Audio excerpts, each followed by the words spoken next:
কি হয়েছে? যা হবার নয় তাই হয়েছে। বড় বড় শহরে যা হয় না, নন্দীপুরে তাই হয়েছে। এ সব পাড়াগায় কেউ কখনো যা স্বপ্নেও ভাবেনি তাই হয়েছে। তারা হুসকুল বসিয়েছে। শুরু হচ্ছে প্রভাত কুমার মুখোপাধ্যায়ের কাহিনী অবলম্বনে মাস্টার মহাশয়। কিঞ্চিত অধিক 50 বছর পূর্বে বর্ধমান শহর হতে 16 ক্রোশ দূরে দামোদর নদীর অপর পারে নন্দীপুর ও গোসাইগঞ্জ নামক পাশাপাশি দুইটি বধিষ্ণু গ্রাম ছিল এবং উভয় গ্রামের সীমারেখার ওপর একটি প্রাচীন সুবৃহৎ বটবৃক্ষ দণ্ডায়মান ছিল। এখন সে গ্রাম দুখানিও নাই, বটবৃক্ষও অদৃশ্য। দামোদরের বন্যা সে সমস্ত ভাসাইয়া লইয়া গিয়াছে। ফাল্গুন মাস, এক প্রহর বেলা হইয়াছে। গোসাইগঞ্জের মাতব্বর প্রজা এবং গ্রামের অভিভাবক স্থানীয় কায়স্থ সন্তান শ্রীযুক্ত হীরালাল দাস দত্ত মহাশয় হুঁকা হাতে করিয়া ধূমপান করিতেছিলেন। প্রতিবেশী শ্যামাপদ মুখুজ্জে ও কেনারাম মল্লিক ইহারাও বড় প্রজা নিকটে বসিয়া এবৎসর চৈত্র মাসে বারোয়ারি অন্নপূর্ণা পূজা কিরূপভাবে নির্বাহ করিতে হইবে তাহারই পরামর্শ করিতেছিলেন। পার্শ্ববর্তী নন্দীগ্রামেও প্রতি বৎসর চাঁদা করিয়া ধুমধামের সহিত অন্নপূর্ণা পূজা হইয়া থাকে। এবৎসর গুজব শোনা যাইতেছে উহারা অন্যান্য বছরের মতো যাত্রা তো আনিবেই, অধিকন্তু কলিকাতায় কোনো ঢপওয়ালিকেও বায়না দিয়া আসিয়াছে। ঢপ সঙ্গীত এ অঞ্চলে ইতিপূর্বে কখনো শোনা যায় নাই। এই গুজব যদি সত্য হয় তবে গোসাইগঞ্জেরও শুধু যাত্রা আনিলে চলিবে না, ঢপ আনিতে হইবে। উহারা কোন ঢপওয়ালাকে বায়না দিয়াছে সেই গোপন সংবাদটুকু সংগ্রহ করিবার জন্য গুপ্তচর নিযুক্ত হইয়াছে। তাহার নামটি সঠিক জানিতে পারিলে বর্ধমানে অথবা কলিকাতায় গিয়া খবর লইতে হইবে। সেই ঢপওয়ালি অপেক্ষা কোন ঢপওয়ালি সমধিক খ্যাতি সম্পন্না এবং সেই বিখ্যাত ঢপওয়ালিকে গাওনা করিবার বায়না দিতে হইবে। ইহাতে যত টাকা লাগে লাগুক, কারণ গোসাইগঞ্জবাসীগণের এক বাক্যে ইহাই মত যে 3 পুরুষ ধরিয়া গোসাইগঞ্জ কোনো বিষয়েই নন্দীপুরের নিকট ঘটে নাই এবং আজও ঘটিবে না। আগামী বারোয়ারি পূজা সম্বন্ধে যখন গ্রামস্থ 3 জন প্রধান ব্যক্তির মধ্যে উল্লিখিত প্রকার গভীর ও গূঢ় আলোচনা চলিতেছিল, সেই সময় রামচরণ মণ্ডল হাঁপাইতে হাঁপাইতে সেখানে আসিয়া পৌঁছাইল এবং হাতের লাঠিটা আছড়াইয়া ফেলিয়া ধপাস করিয়া মাটিতে বসিয়া পড়িল। তাহার ভাবভঙ্গি দেখিয়া হিরুদত্ত সভয়ে জিজ্ঞাসা করিলেন, কি হে মোড়লের পো, অমন করে বসে পড়লে কেন? কি হয়েছে? রামচরণ 2 চক্ষু কপালে তুলিয়া হাঁপাইতে হাঁপাইতে বলিল, কি হয়েছে জিজ্ঞাসা করছেন দত্তজা? কি হতে আর বাকি আছে? হায় হায় হায়! কার্তিক মাসে যখন আমার জ্বর বিকার হয়েছিল তখনই আমি গেলাম না কেন? এই দেখবার জন্যে কি আমায় বাঁচিয়ে রেখেছিলি? হারে বিধাতা, তোর পোড়া কপাল! শ্যামাপদ ও কেনারামও ঘোর দুশ্চিন্তায় রামচরণের পানে চাহিয়া রইলেন। দত্তজা বলিলেন, কি হয়েছে? কি হয়েছে? সব কথা খুলে বলো। এখন আসছো কোথা থেকে? দীর্ঘশ্বাস জড়িত স্বরে রামচরণ উত্তর করিল, নন্দীগ্রাম থেকে। হায় হায়! শেষকালে নন্দীপুরের কাছে মাথা হেঁট হয়ে গেল। হারে কপাল! বলিয়া রামচরণ সজোরে নিজ ললাটে করাঘাত করিল। দত্তজা জিজ্ঞাসা করিলেন, কেন কেন? নন্দীপুর ওয়ালারা কি করেছে? বলছি, বলবার জন্যেই এসেছি। এই রোদ্দুরে মশাই, 1 ক্রোশ পথ জল। দত্তজার আদেশে অবিলম্বে 1 ঘড়া জল এবং একটি ঘটি আসিল। রামচরণ উঠিয়া রোয়াকের প্রান্তে আসিয়া সেই জলে হাত পা মুখ ধুইয়া ফেলিল, কিঞ্চিৎ পানও করিল। তারপর হাত মুখ মুছিতে মুছিতে নিকটে আসিয়া বসিয়া গভীর বিষাদে মাথাটি ঝুঁকাইয়া রহিল। হিরুদত্ত বলিলেন, এবার এবার বলো কি হয়েছে? আর দগ্ধে মেরো না বাপু। রামচরণ বলিল, কি হয়েছে? যা হবার নয় তাই হয়েছে। বড় বড় শহরে যা হয় না, নন্দীপুরে তাই হয়েছে। এসব পাড়া গায়ে কেউ কখনো যা স্বপ্নেও ভাবেনি তাই হয়েছে। তারা হুসকুল বসিয়েছে। তিনজনেই সমবেত স্বরে জিজ্ঞাসা করিলেন, সে সে কি কি আবার? আবার? হুসকুল হুসকুল কি? কি? রামচরণ বলিল, আরে ছাই, আমি কি জানতাম আগে হুসকুল কার নাম? আজ না শুনলাম ইঞ্জিরি পড়ার পাঠশালকে হুসকুল বলে। দত্তজা বলিলেন, ও, স্কুল খুলেছে বুঝি? হ্যাঁ গো হ্যাঁ, তাই খুলেছে। একজন মাস্টার নিয়ে এসেছে। ইঞ্জিরি পাঠশালের গুরুমশাইকে নাকি মাস্টার বলে। দাশু ঘোষের চণ্ডীমণ্ডপে স্কুল বসেছে, সচক্ষে দেখে এলাম। মাস্টার বসে 10-12 জন ছেলেকে ইঞ্জিরি পড়াচ্ছে। হিরুদত্ত একটি দীর্ঘ নিঃশ্বাস ফেলিয়া গালে হাত দিয়া বসিয়া ভাবিতে লাগিলেন। কিয়ৎক্ষণ পরে জিজ্ঞাসা করিলেন, মাস্টার কোথা থেকে এনেছে তা কিছু শুনলে? সব খবরই নিয়ে এসেছি। বর্ধমান থেকে এনেছে। বামুনের ছেলে, হারান চক্রবর্তী। 15 টাকা মাইনে, বাসা, খোরাক, সব খবরই নিয়ে এসেছি। বাহিরে এই সময় একটা কোলাহল শোনা গেল। পরক্ষণেই দেখা গেল পিল পিল করিয়া লোকে সদর দরজা দিয়া প্রবেশ করিতেছে। রামচরণ পথে আসিতে আসিতে নন্দীপুরের হয়ে গোসাইগঞ্জেরই অভূতপূর্ব পরাভব সংবাদ প্রচার করিয়া আসিয়াছিল। সকলে আসিয়া চিৎকার করিয়া নানা ছন্দে বলিতে লাগিল, এ কি সর্বনাশ হবে! নন্দীপুরের হাতে এই অপমান! আমাদের স্কুল খোলবার এখন কি উপায় হবে? হিরুদত্ত সেই রোয়াকের বারান্দা দাঁড়াইয়া উঠিয়া হাত নাড়িয়া বলিতে লাগিলেন, ভাই সকল, তোমরা কি মনে করেছ 3 পুরুষ পরে আজ গোসাইগঞ্জ নন্দীপুরের কাছে হটে যাবে? কখনোই না। এ দেহে প্রাণ থাকতে নয়। আমরাও স্কুল খুলব। ওরা বা কি স্কুল খুলেছে, আমরা তার চতুর্গুণ ভালো স্কুল খুলব। তোমরা শান্ত হয়ে ঘরে যাও। আজই খাওয়া দাওয়া করে আমি বেরুচ্ছি। কলকাতা যাওয়ার রেল খুলেছে তো, কোনো ভাবনা নেই। আমি কলকাতায় গিয়ে ওদের চেয়েও ভালো মাস্টার নিয়ে আসব। ওরা 15 টাকা দিয়ে মাস্টার এনেছে, আমরা 25 টাকা মাইনে দেব। ওদের মাস্টারকে পড়াতে পারে এমন মাস্টার আমি নিয়ে আসব। আজ থেকে 1 সপ্তাহের মধ্যে আমার এই চণ্ডী মণ্ডপে স্কুল বসাবো বসাবো বসাবো। 3 সত্যি করলাম।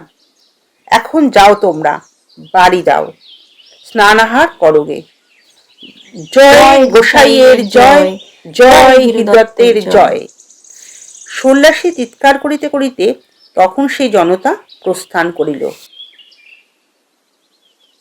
কলিকাতা হইতে মাস্টার নিযুক্ত করিয়া হিরুদত্ত 4র্থ দিবসে গ্রামে ফিরিয়া আসিলেন। মাস্টারমশাইয়ের নাম ব্রজগোপাল মিত্র, বয়স 30 বৎসর, খর্বাকায় কৃষকায় ব্যক্তি, বড় মিষ্টভাষী। ইংরাজি বলিতে কহিতে লিখিতে পড়িতে নাকি ভারী ওস্তাদ। ইংরাজিটা তার এতই বেশি অভ্যস্ত হইয়া পড়িয়াছে যে লোকের সঙ্গে আলাপ করিতে করিতে মাঝে মাঝে ইংরাজি কথা মিশাইয়া ফেলেন। অজ্ঞ লোকের সুবিধার্থে আবার তাহা বাংলা করিয়া বুঝাইয়াও দেন। বলেন, পূর্বে পিতার জীবিতকালে একদিন কলিকাতায় গঙ্গার ধারে মাস্টারমশাই নাকি বেড়াইতেছিলেন। তথায় এক সাহেবের সঙ্গে সাক্ষাৎ ও কথাবার্তা হয়। সাহেব তাহার ইংরাজি শুনিয়া লাট সাহেবের নিকট সে গল্প করিয়াছিলেন। রাজ সাহেব মাস্টারমশাইকে ডাকিয়া পাঠাইয়া ডেপুটি কালেক্টরের পদ তাহাকে দিবার প্রস্তাব করেন। কিন্তু তখন তিনি বাপের বেটা, সংসারের চিন্তা ছিল না, সে প্রস্তাব বিনীতভাবে প্রত্যাখ্যান করিয়াছিলেন। আজ অভাবে পড়িয়া এই 25 টাকার চাকরি তাকে স্বীকার করিতে হইল। পুরুষস্য ভাগ্যং। মাস্টারমশাইয়ের মুখে এইরূপ কথাবার্তা শুনিয়া এবং তাহার ইংরাজিয়ানা চালচলন দেখিয়া গ্রামের লোক একেবারে মোহিত হইয়া গেল। হিরুদত্তের প্রতিজ্ঞা অনুসারে পরদিনই স্কুল খুলিল। 15-16টি ছাত্র লইয়া মাস্টার মহাশয় অধ্যাপনা আরম্ভ করিলেন। কলিকাতা হইতে দত্তজার ব্যয়ে তিনি প্রচুর পরিমাণে স্লেট, পেন্সিল ও মরে সাহেবের স্পেলিং বুক পুস্তক খরিদ করিয়া আনিয়াছিলেন। ছাত্রগণের উৎসাহ বর্ধনার্থ সেগুলি তাহাদিওকে বিনামূল্যেই দেওয়া হইতে লাগিল। গোসাইগঞ্জের লোকের সঙ্গে নন্দীপুরের লোকের পথে ঘাটে দেখা হইলে উভয় গ্রামের মাস্টার সম্বন্ধে আলোচনা হইত। গোসাইগঞ্জ বলিত, বর্ধমানের মাস্টার, ও বা জানেই বা কি, আর পড়াবেই বা কি। নন্দীপুর বলিত, হলেই বা আমাদের মাস্টারের বর্ধমানের বাড়ি, তিনিও তো কলকাতাতেই লেখাপড়া শিখেছেন। ওরা যখন পড়তেন তখন কি বর্ধমানে ইংরেজি স্কুল ছিল? কলকাতায় গিয়ে ইংরেজি পড়তে হতো।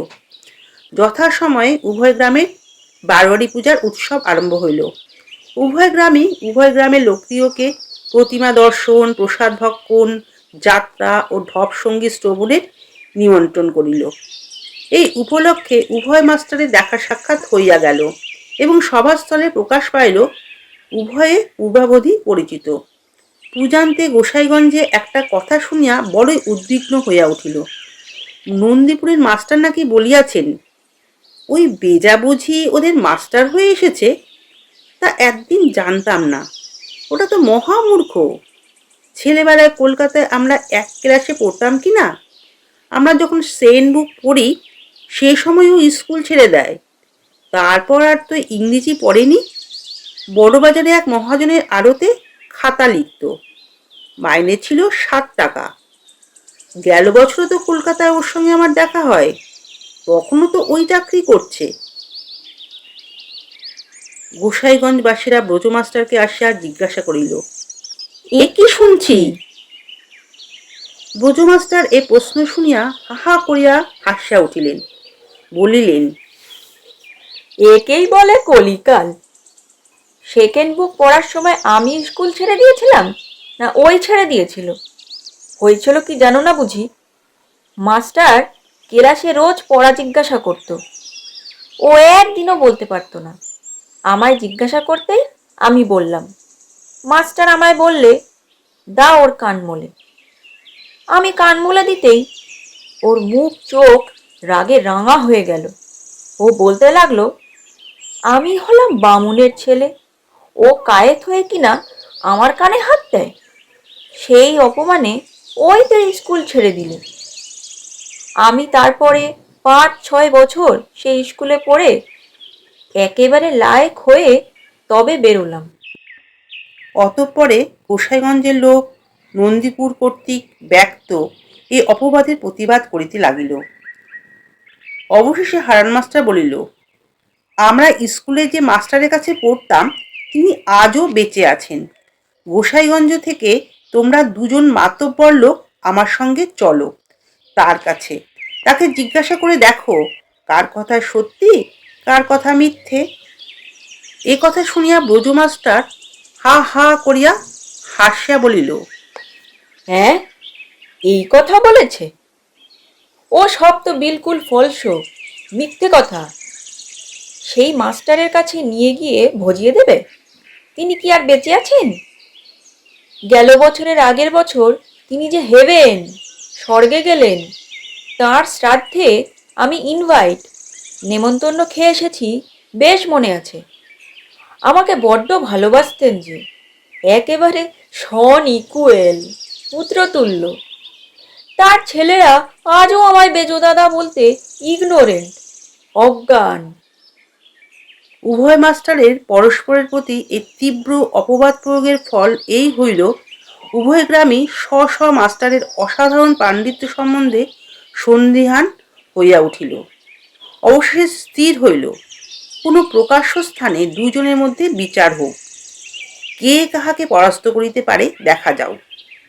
উভয় গ্রামের মাতব্বর ব্যক্তিগণ মিলিত হইয়া পরামর্শ করিলেন, উভয় গ্রামের সীমারেখার উপর যে প্রাচীন বটবৃক্ষ আছে, তাহারই নিচে বিচার সভা বসিবে।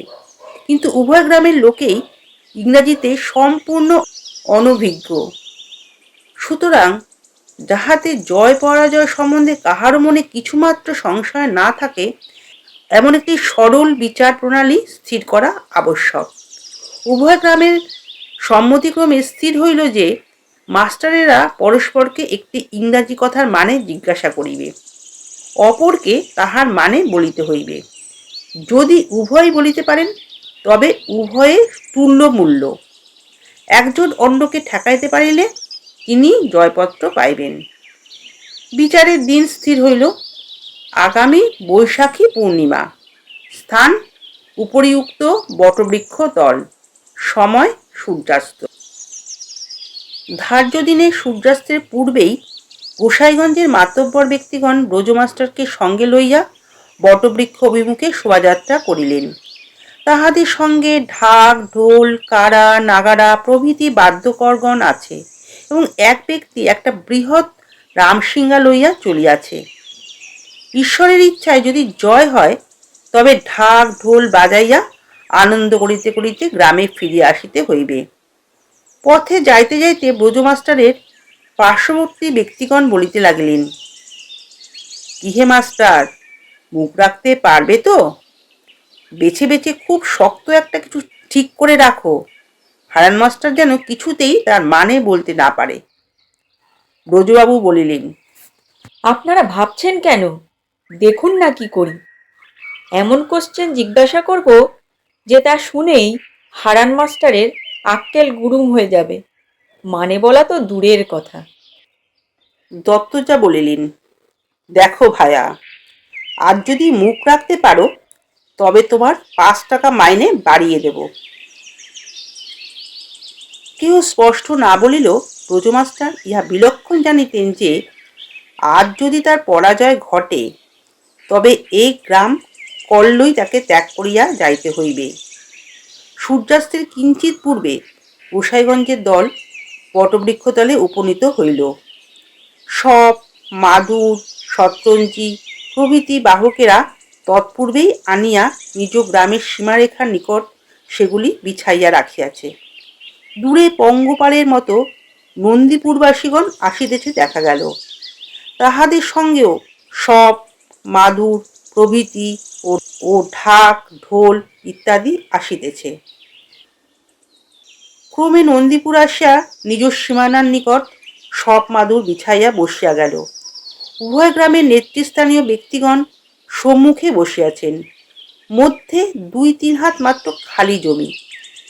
এখন প্রশ্ন উঠিল, কোন মাস্টার প্রথমে মানে জিজ্ঞাসা করিবেন? উভয় গ্রামই প্রথম জিজ্ঞাসার অধিকার দাবি করিল। কোনো পক্ষই নিজ দাবি ত্যাগ করিতে সম্মত নহে। অবশেষে বৃদ্ধাগণ মীমাংসা করিয়া দিলেন, হিরুদত্ত মহাশয় একটা ছড়ি ঘুরাইয়া ঊর্ধ্বে ছুড়িয়া দিন। ছড়ি যে গ্রামের অভিমুখে মাথা করিয়া পড়িবে সেই গ্রামের মাস্টার প্রথমে মানে জিজ্ঞাসা করিবার অধিকার পাইবেন। আমার ছড়ি লউন, আমার ছড়ি লউন বলিয়া উভয় গ্রামের অনেকেই ছুটিয়া আসিল। হাতের কাছে যে ছড়িটি পাইলেন তাহা লইয়া হিরুদত্ত সজোরে ঘুরাইয়া ঊর্ধ্বে উৎক্ষিপ্ত করিলেন। ক্রমে ছড়ি আসিয়া ভূমিতে পতিত হইল। সকলে দেখিল তাহার মাথাটি নন্দীপুরের দিকে হেলিয়া রহিয়াছে। নন্দীপুর ইহা দেখিয়া উল্লাসে চিৎকার করিয়া উঠিল। গোসাইগঞ্জের মুখটি চূন হইয়া গেল। সকলে আগ্রহে বিচার ফলের জন্য প্রতীক্ষা করিয়া রহিল। নন্দীপুরের হারান মাস্টার তখন বুক ফুলাইয়া সম্মুখে আসিয়া দাঁড়াইলেন। ব্রজ মাস্টারও উঠিয়া দাঁড়াইলেন। তাহার বুকটি দুডু দুডু করিতে লাগিল, কিন্তু প্রাণপণ চেষ্টায় মুখে সে ভাবকে তিনি প্রকাশ পাইতে দিলেন না। হারান মাস্টার তখন বলিলেন, আচ্ছা, বলো দেখি এর মানে কি? Horns of a dilemma. সৌভাগ্যক্রমে ব্রজমাস্টার এই কূট প্রশ্নের অর্থ অবগত ছিলেন। তিনি বুক ফুলাইয়া সহাস্য বদনে বলিলেন, এর মানে উভয় সংকট। কেমন কি না?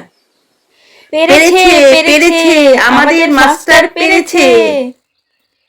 বলিয়া গোসাইগঞ্জ তুমুল কোলাহল আরম্ভ করিয়া দিল।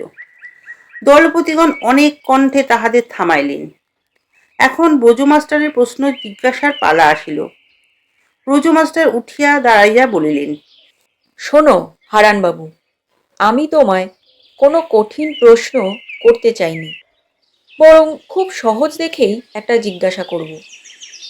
এ অঞ্চলে মনে করো তুমি আর আমি এই দুজনে যা ইংরেজি নবিশ আছি, একটা শক্ত কথার মানে জিজ্ঞাসা করে তোমায় ঠকিয়ে দেব, সেটা আমার মনোপুত নয়। এতে হয়তো গোসাইগঞ্জ রাগ করতে পারেন, কিন্তু আমি নিজে একজন ইংরেজি নবিশ হয়ে আরেকজন ইংরেজি নবিশের প্রকাশ্য সভায় অপমান তো করতে পারি নে। আচ্ছা, খুব সহজ একটা কথার মানে জিজ্ঞাসা করি, বেশ হেঁকে উত্তর দাও, যাতে দুই গ্রামের সকলে শুনতে পায়। আচ্ছা, এর মানে কি বলো দেখি? তুমি জানো নিশ্চয়ই। আচ্ছা, এর মানে বলো। I don't know. Haran master উচ্চস্বরে বলিল, আমি জানি না। শ্রবণ মাত্র নন্দীপুরের সকলের মুখ একেবারে পাংশুবর্ণ ধারণ করিল। সেই মুহূর্তে গোসাইগঞ্জ দল একসঙ্গে দাঁড়াইয়া উঠিয়া বিপুল বেগে নৃত্য ও চিৎকার করিতে লাগিল। হো হো হো, হো, জানে জানে না, না, নন্দীপুর নন্দীপুর জানে জানে না, না, হেরে হেরে গেল গেল দুও দুও। দুও। হারান মাস্টার মহা বিপন্নভাবে সকলকে কি বলিতে চেষ্টা করিলেন, কিন্তু ঠিক সেই সময় গোসাইগঞ্জের ঢাক ঢোল কারা নাগারা ও রামসিংহা সমবেতভাবে গর্জন করিয়া উঠিল। তাহার কথার কাহারও শ্রুতিগোচর হইবার সম্ভাবনা রহিল না। গোসাইগঞ্জ নিবাসী কয়েকজন বলশালী লোক আনন্দে নৃত্য করিতে করিতে অগ্রসর হইয়া আসিল এবং তন্মধ্যে একজন ব্রজমাস্টারকে স্কন্ধের ওপর তুলিয়া লইয়া গ্রাম অভিমুখে চলিল। সকলে তাহাকে ঘিরিয়া নৃত্য করিতে করিতে বাদ্যভাণ্ডের সহিত গ্রামে ফিরিয়া আসিল। পরদিন শোনা গেল হারান মাস্টার নন্দীপুর ত্যাগ করিয়া চলিয়া গিয়াছেন। তথায় স্কুলটি বন্ধ হইয়া গেল। গোসাইগঞ্জে ব্রজমাস্টার অপ্রতিহতভাবে মাস্টারি এবং গ্রামস্থ সকলের অপত্য নির্বিশেষে ক্ষীর ননি ছানা ভুঞ্জন করিতে লাগিলেন।